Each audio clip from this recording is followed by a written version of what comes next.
Chapter 5 The Political Landslide. In December 1918 came the event which gave the Irish Volunteers the moral sanction for their subsequent activities, the general election. It's important to bear in mind the position at that time. No general election had been held in Ireland for 7 years. In that interval, the vast majority of people had completely changed their views. They no longer had any faith in England, or in the efficacy of sending their 100 representatives to the British Parliament, where they were in a helpless minority and where their voices were scarcely heard. England's treachery on the Home Rule question and her threat of conscription had cost her dearly. But the greatest force of all in the awakening was the rising in 1916. That episode had put new life and heart into the people. The by-elections, to which I have already referred, had given the people their only opportunity so far to indicate the growing desire for liberty, complete and untrammelled. On November 11, 1918, the Great War virtually ended with the armistice.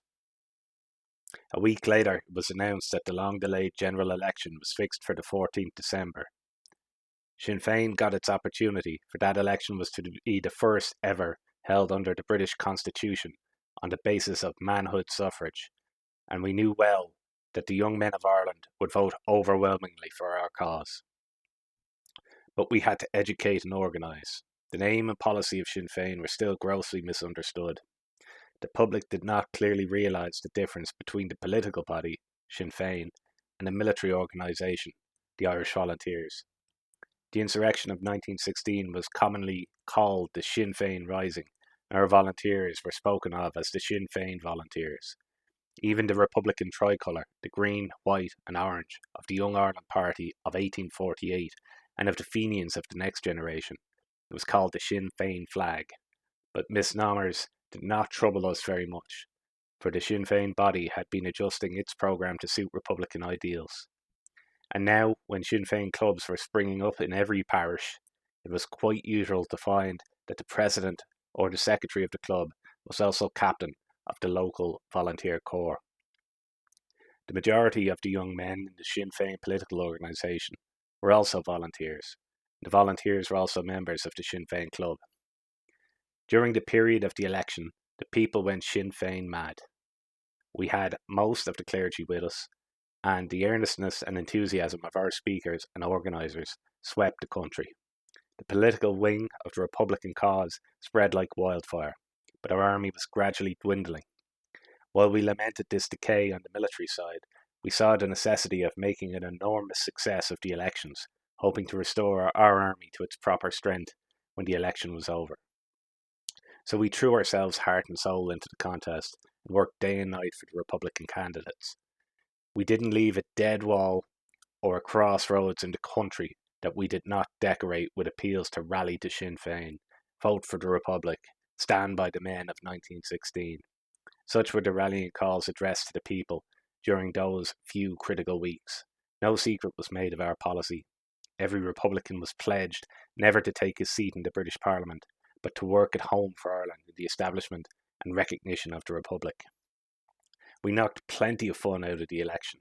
Alas, many of those who worked hardest in those days have passed under the sod since. Our workers in Tipperary included Dinny Lacey, killed during the Civil War in his native county, Sean Duffy and Paddy Maloney. His father was our successful candidate, later killed in an encounter with the British not far from Solohead Beg. Sean Allen, who was executed by the British in Cork jail. Sparky Breen, also killed in the Civil War. But these memories only serve to remind one of the fine fellows we have lost. Anyhow, we won every seat in Munster, except Waterford City. Leinster and Connacht did equally well, and in Ulster we won several seats.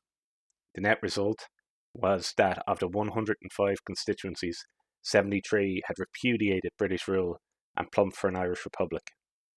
A month later, on January 21st, 1919, these elected representatives of the vast majority of the Irish people met in public session in Dublin, formally proclaimed the Republic and established a government. The same day, and almost at the same hour, our little handful of volunteers were striking the first blow since the formal repudiation of British authority by the people. But let me explain how it came about. After the election, we had more time to review our position. The results had cleared the air. The people had, by an overwhelming verdict, given us moral sanction to drive the British forces out of Ireland. But the election work had had a serious effect on our army. Many had ceased to be soldiers and had become politicians. There was danger of disintegration, a danger which had been growing since the threat of conscription disappeared a few months earlier. I was convinced that some sort of action was absolutely necessary. Over and over, I discussed the matter with Sean Tracy. I knew that if we once showed them the way, there were plenty of fine fellows on whom we could rely. Sooner than we expected, the opportunity came. Let me introduce my readers to the first authentic account of the affair known as the Solo Head Beg outbreak, or, as the hostile press persistently titled it, the Solo Head Beg murders. For those who read the newspaper versions of our struggle with England must bear in mind that every newspaper in Ireland was hostile to our policy, and so remained to the end, though a few of them lost their bitterness towards us as the campaign progressed. It must also be remembered that even when the Great War ended, the British press censorship was continued in Ireland for over a year.